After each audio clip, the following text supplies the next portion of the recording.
Hey guys, today we will be doing a wear test of Vice Ganda's Duo Finish Foundation. So I have a long day today. I have to go to the market. I will go to the church later this evening because it's Palm Sunday.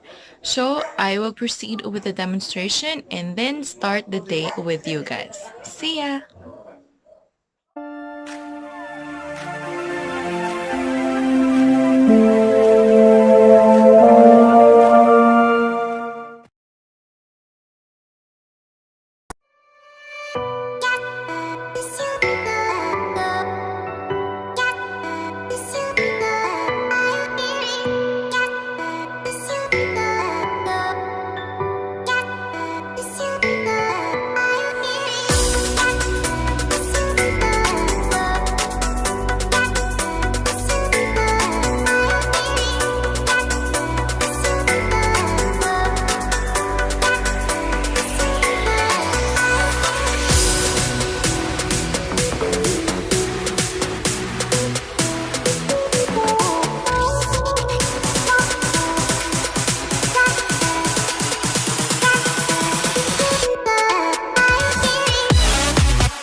Alright, so we were out for about an hour. It's rainy time. Kita nyo naman, sobrang init.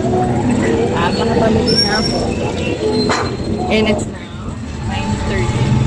And 1 hour pa lang naman. So, ito na. Wala ang nangyari. Walang changes. Okay pa rin siya. Maganda pa rin siya. Alright, see you at home. What's up? This is now my 12:10 update. Kita nyo ba? 12:10 na po. And maganda pa rin siya. Habang tumatagal, mas kumikinis, mas maganda Although may konti-konti na siyang shininess. Tsaka dito, medyo natanggal, nabura ng konti dito sa may ilong ko. Kasi I keep on sniffing. And then, medyo yung texture ng face ko, ng nose ko, nakikita niya. And yung pores ko, sa malayo, talagang nabe-blur out niya. As in, maganda. Although, pag malapit, kita pa rin siya. Kita pa rin yung mga pores. Ayan. Pero sa malayuan, ang ganda niya talaga. This is actually one of the reason why ayoko ng powder or mattifying powder kasi nga na-accentuate niyo yung aking texture. Pero for a local brand, maganda siya. Tingnan mo sa malayo, ang ganda-ganda ko, di ba? GGSS. Sa malapit lang, wag lang masyadong malapit kasi makita na yung mga texture. Ayan. Medyo na-accentuate. Wala na akong lip gloss. Kunti na lang kasi kumain na po ako. Ayan. Sa forehead, medyo, ayan. Obvious pa rin yung pores kasi nga, that's the disadvantage ng powder, diba? Kaya ayoko ng powder kasi marami akong enlarged pores. Pero ayan. Medyo shiny na siya ng konti dito. Pero sa malayo, it looks flawless. As in, flawless talaga. Ayan, no? Flawless na flawless. Sa malapit, mukhang shiny na siya ng konti dyan. Pero okay pa naman. Alright, that's our 12 o'clock update. I'll see you guys later. Hey guys, it's currently 2:11. Yan, I just want to show you kung ano yung mga ginagawa ko. It's too hot. Ayan, kita nyo ba? Sobrang init. And then, exposed pa ako sa init kasi I'm selling fries and halo-halo. So, ayun. That's, I think, a good reason para malaman ko talagang maglalast yung Duo Foundation device. So, it's just 2 o'clock. Pero, this is the update. Medyo shiny na sa nose ko. Ayan. Pero, oily talaga yung nose ko. The rest of my face is dry. Ayan. Alright. Update again later. See ya. It's exactly 8 hours from the time I put the makeup. That's 4:38. And ito na yung itsura niya. Maganda pa naman siya kaso shiny na siya dito. Oh. Medyo oily na siya. And around my nose. And sa nose ko, super oily na. Ayan. Knowing na it's been 8 hours. And ayan o. Expose na expose ako sa oil dahil sa aking French fries business. So, wala akong blotting paper. So, tissue na lang. Tingnan natin kung after mag-blot ay okay pa din. Huwag masyadong diinan kasi baka sumobra naman. Mapasama lahat, no? Ayan. Ayan yung oil. Medyo madami-dami din.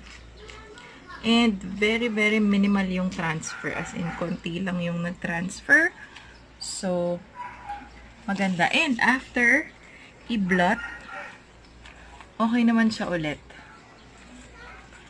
So, dito lang sa nose area, medyo marami nang nag-rub off. And nakikita na yung texture. Pero, it's been 8 hours and the rest of my face is dry and it's okay. Andiyan pa rin yung blush on and yung kilay. And maybe I'll wait for 1 more hour before mag-retouch and see gaano katagal maglalast dito sa cheek area ko. Aside from this nose na medyo rub off na. See you later! Hi, this is 7 p.m. update. Ito po, malangis na po ang pagmumukha. Puro langis na, oh. Lalangis na po. At namumuo na siya dito. So, I think good for 8 to 10 hours lang ang foundation na ito. And kailangan mo nang mag-blot, then retouch. Kasi kanina, nung binlot ko, may nag-transfer and marami nang natanggal. Ayan. So, that's it for 7 o'clock update. I'll check in again at 7:30 for my final thoughts. See ya! It is now 8:30 in the evening, and this is exactly the 12th hour nasuot natin itong makeup ni Vice Cosmetics. So, ito na siya. Lapit ko muna kayo. Again, please don't mind my ungroomed brows. Tamad kasi ako ngayon. Dito ako sa Laguna and I have so many things to do. So, as you can see, oily na dito and super oily na on my nose area, and my pores are very much visible now dito also. So my T-zone is very oily, including the cheeks, but sa malayo, honestly, maganda pa siya tignan.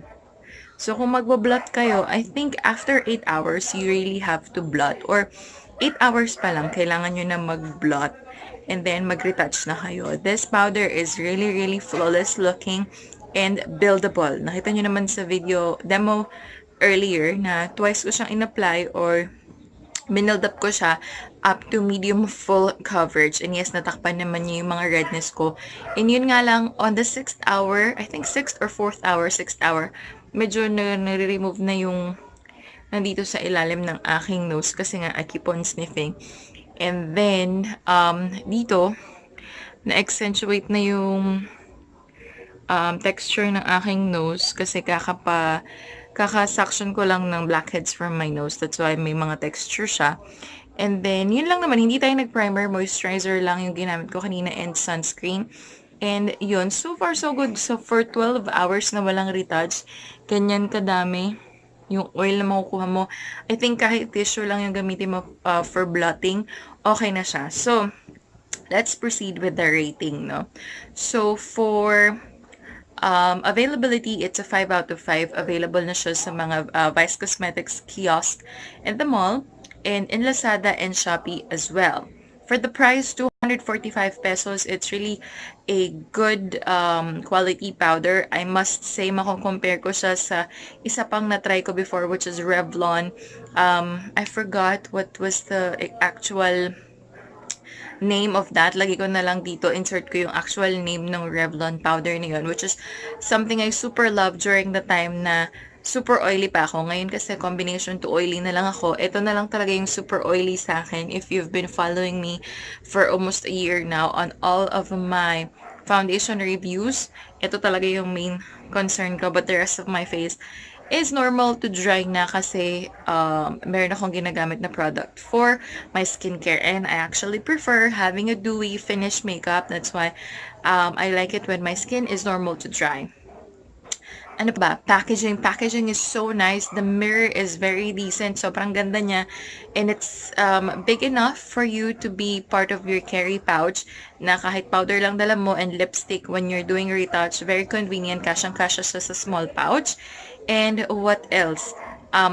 It actually has 7 grams. I forgot to mention that on my first video.